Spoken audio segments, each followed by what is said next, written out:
Até agora, nas eliminatórias para a Copa do Mundo, o Brasil conseguiu apenas 16 pontos em 9 jogos, o que representa a metade do caminho na fase de qualificação.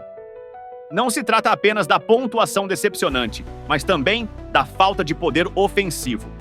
Com exceção das vitórias sobre a Bolívia e Peru, o Brasil não conseguiu marcar mais de um gol por partida, o que não corresponde à imagem tradicional de uma equipe ofensivamente avassaladora.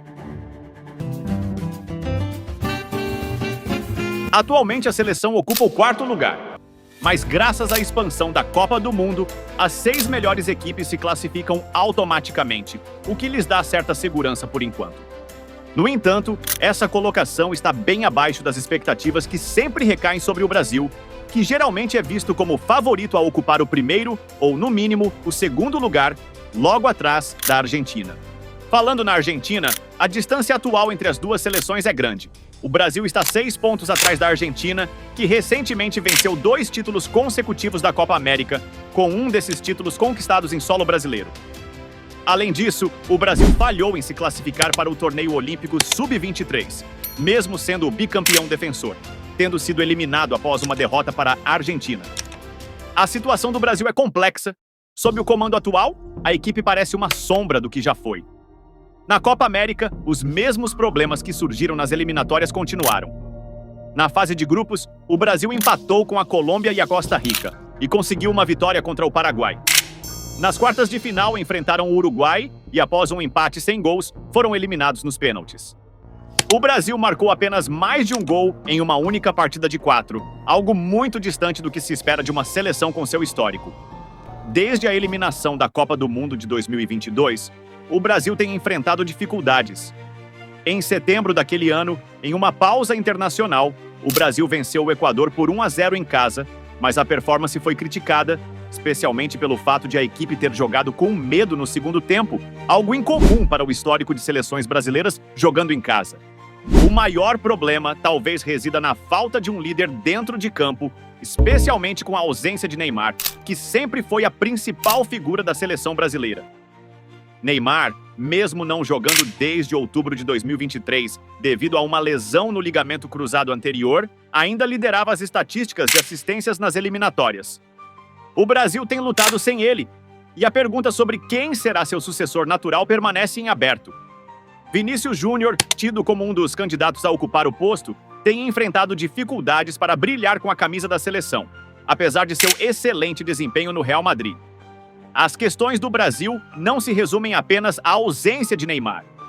O sistema defensivo, que antes era uma fortaleza sob o comando de Tite, já não é mais o mesmo.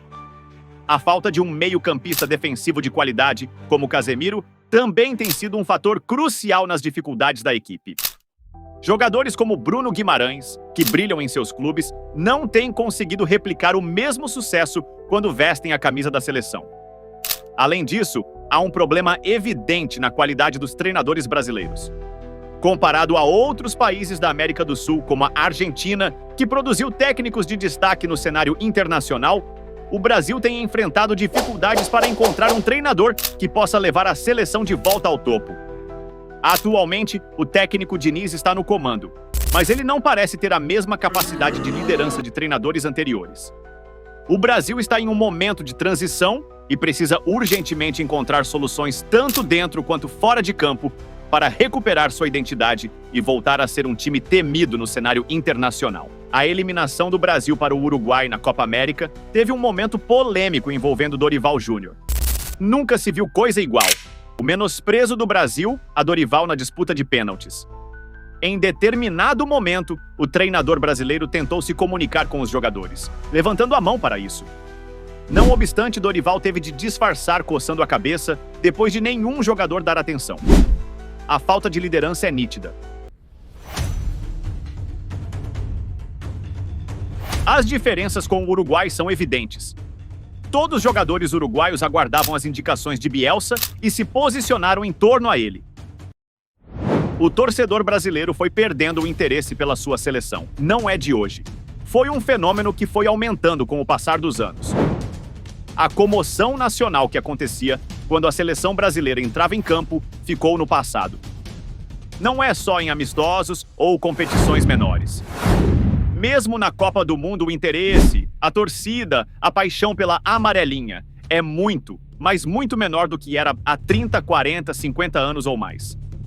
Motivos para isso não faltam. A falta de craques, a ausência de jogadores na prateleira dos melhores do mundo, as partidas jogadas longe do Brasil, a falta de identidade e a desorganização talvez expliquem a situação atual. A verdade é que o torcedor, nos dias de hoje, vibra, torce e ama muito mais o seu clube do que a sua seleção. Quem vive o futebol percebe isso claramente. Motivos não faltam para explicar como o torcedor foi perdendo o interesse, em todos os aspectos. Não só na parte esportiva, até a parte extracampo contribuiu para essa situação atual. Para mim, esses são os principais motivos. A falta de craques, talvez a principal. Foi-se o tempo em que seleção desfilava os melhores jogadores do mundo. Nossa última leva de craques foi mostrada na Copa de 2006. Ronaldo Fenômeno, Adriano, Ronaldinho Gaúcho, Roberto Carlos Kaká e Robinho estavam juntos. Foi a última Copa em que o Brasil reuniu tantos craques de verdade. De 2010 em diante, talvez o único fora de série que vestiu a amarelinha tenha sido Neymar. Falei da seleção de 2006.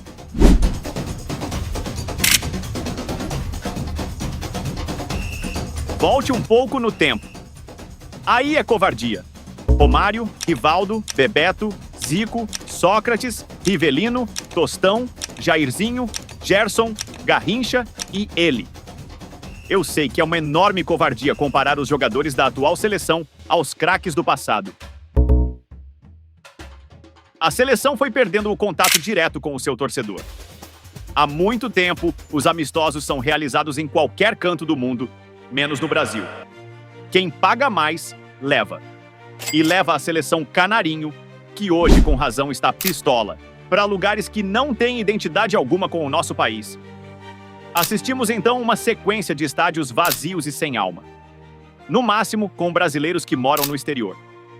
A alegria e a vibração de um Maracanã, Morumbi, Castelão, Mineirão e tantos outros ficaram no passado. O torcedor não se vê representado. A falta de identidade do jogador com o seu país é grande. Tem atleta que nunca jogou por um clube brasileiro, que fez toda a sua carreira no exterior. Mais uma situação que não ajuda. Por fim, desorganização da CBF. E aí, eu nem preciso comentar. Deixe seu like e compartilhe sua opinião sobre a seleção brasileira. Você acha que ainda temos chances de conquistar uma Copa do Mundo nos próximos anos? Sua inscrição é fundamental para o crescimento do canal, pois seu engajamento faz toda a diferença. Então, não se esqueça de deixar o like e seu comentário para nos fortalecer. Um grande abraço e até breve!